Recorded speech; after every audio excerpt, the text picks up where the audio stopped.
Halo sahabat pembelajar, bertemu lagi dengan saya Nurmeningsi dalam Guru Virtual .id. Pada pertemuan kali ini kita akan membahas makna gramatika. Apa itu makna gramatika dan apa saja jenis dari makna gramatika? Mari kita bahas bersama dalam video kali ini.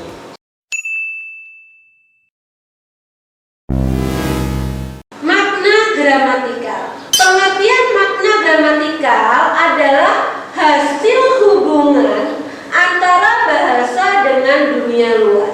Penentuan hubungan terjadi karena kesepakatan para pemakai serta perwujudan makna itu dapat digunakan untuk menyampaikan informasi sehingga dapat saling dimengerti. Fungsi kalimat sebagai satuan kebahasaan memunculkan makna gramatikal pada sebuah kata. Jenis makna ini terjadi akibat adanya afiksasi atau imbuhan, reduplikasi atau pengulangan, komposisi, pembentukan frasa, klausa, serta kalimat. Maka makna gramatikal disebut juga hubungan intrabahasa karena berkaitan dengan satuan bahasa lainnya dan maknanya tidak dapat berdiri sendiri berdasarkan struktur kebahasaan dan hubungan. Yang berikutnya, jenis makna gramatika. Pertama, parafrase. Parafrase disebut juga dengan makna sepadan. Jenis makna kata ini menghubungkan tataran makna gramatikal tanpa menghilangkan makna leksikal. Contoh, saya adalah anak tunggal. Kalimat tersebut setara maknanya, yakni saya tidak memiliki saudara kandung. Dia selalu datang tepat waktu.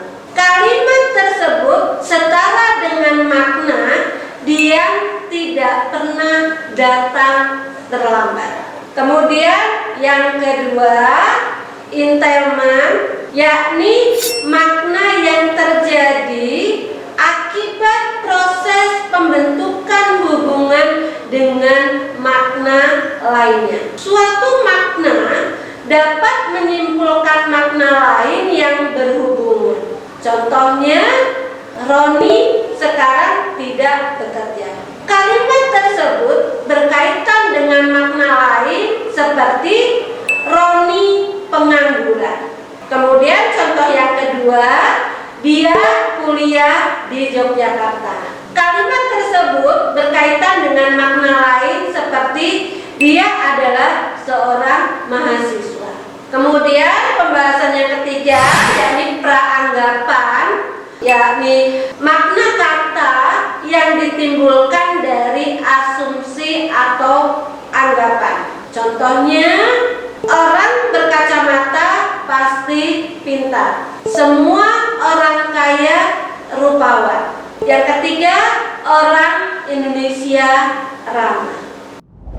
Yang keempat, yakni tautologi makna yang memuat pernyataan sebenar-benarnya sesuai dengan keadaan sebenarnya tanpa diubah. Jenis makna ini berkaitan dengan fakta atau keadaan yang nyata. Contohnya misalnya, ibu saya seorang wanita. Kemudian contoh yang kedua, bola jatuh ke bawah. Dari contoh kalimat tersebut, maknanya tidak akan bisa diubah karena sudah sesuai dengan fakta atau kenyataan. Lalu yang kelima, yakni inkonsistensi adalah makna kata yang tidak selaras antara analogi dan objek yang dianalogikan. Ketidakselarasan tersebut terjadi akibat makna yang tidak sepadan atau atau timpang. Contohnya, kakak merasa lebih tua dari adik. Kalimat tersebut menjadi timpang karena kakak memang diartikan saudara yang lebih tua dari adik. Contoh yang kedua, mahasiswa lebih pintar dari siswa SD. Kalimat inkonsisten karena membandingkan kedua hal yang tidak sepadan. Tingkat pendidikan SD dan perguruan tinggi bedanya sangat jauh. Lalu yang berikutnya, anomali. Anomali adalah makna yang menimbulkan penyimpangan atau kelainan karena tidak dapat diterima secara umum. Dari sudut pandang gramatikal, relasi makna anomali dipandang tidak logis. Contohnya, ayahku melahirkan. Kalimat di atas masuk dalam makna anomali karena ayah merupakan sosok yang berjenis kelamin laki-laki. Umumnya laki-laki tidak memiliki rahim sehingga tidak dapat melahirkan. Kemudian contoh yang kedua, anak yatim itu tinggal bersama ayahnya di rumah. Kalimat di atas masuk dalam makna anomali. Yatim merujuk pada orang yang tidak memiliki ayah karena ditinggal mati. Lalu pembahasan berikutnya ketujuh, yakni ambiguitas. Ambigu adalah makna yang kabur atau mengandung interpretasi dan multitafsir. Makna yang ditangkap seseorang dapat berbeda satu dengan yang lainnya. Makna ambigu disebut juga dengan makna ganda. Contohnya misalnya, saya makan dengan ikan.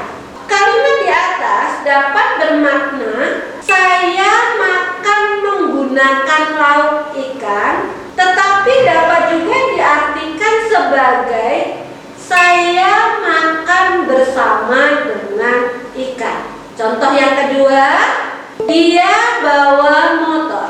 Kalimat di atas dapat bermakna dia mengendarai motor, tetapi juga dapat diartikan dia mengangkat motor. Baiklah sahabat pembelajar, demikianlah materi pembelajaran pada pertemuan kali ini, yakni makna gramatika. Saya Nurmeningsi mengucapkan terima kasih atas perhatian Anda semua. Salam semangat dari kami guru-guru yang siap memberikan layanan edukasi untuk Anda